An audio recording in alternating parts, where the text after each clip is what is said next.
mar mbuini mudorite.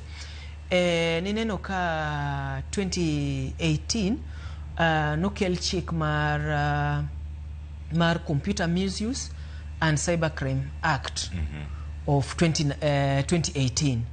Nikech ninwango ni ji misuse mbui kae. Ngato dhi access nitiere gimoro milongo ni cyber espionage. En kwalo nonro moro ma sensitive mar an individual ama institution. Iseng'eyo maber kaka for example the year 2023 ne eCitizen nobedo hacked.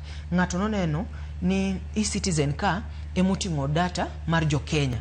To timore nade to dhio access that data.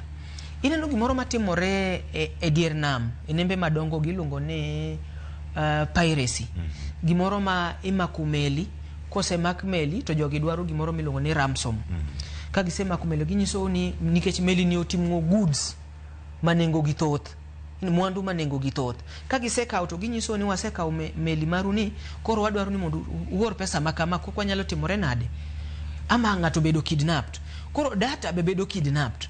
Ino ka ngato kawo nonro mari to bedo godo ma very sensitive. To nyisi ni koro Cleophas adwa ni mondo itim kama kokitimo to mondo ma otimre. Tiseneno ka gino sekelo kata tho ne jomoko. Nikech isebedo bullied ma king'iyo image mari chati wacho ni gini it is better tho makata ka gino odonjo kanyo mondo kik bed ni antiere. Ji mang'eny osetho nikech wach mbui ni, nikech cyberbullying.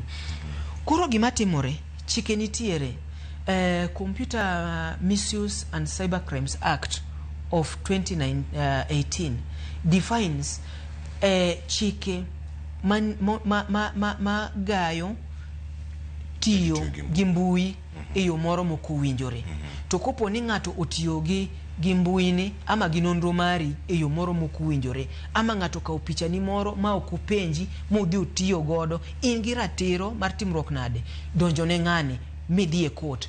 Nitiere ga miyo moro, one of the schools mantiere Nairobi ka, noyudo ka nyathine nitiere billboard nilando godo school.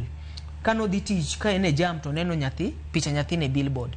Ng'eni miyo ni nodhi odonjo ma school nochulo miyo ni close to 20 million e wachno. Nikech nodhi wacho ni ere kaka unyalo kawo picha nyathina, onge consent mora matimora nade. Ema koduogi e Data Protection Act of 2019, kidwa collect data nyaka ngato mi consent mare.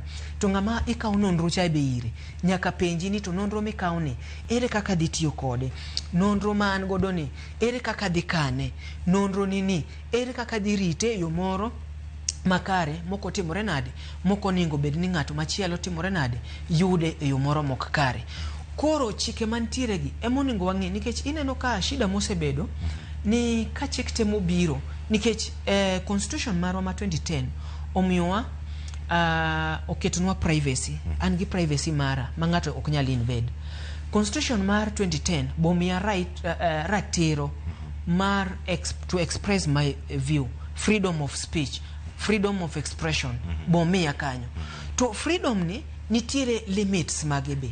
Kuma freedom mari no ratichi chope no, ema mara be otimore nade ochakore godo.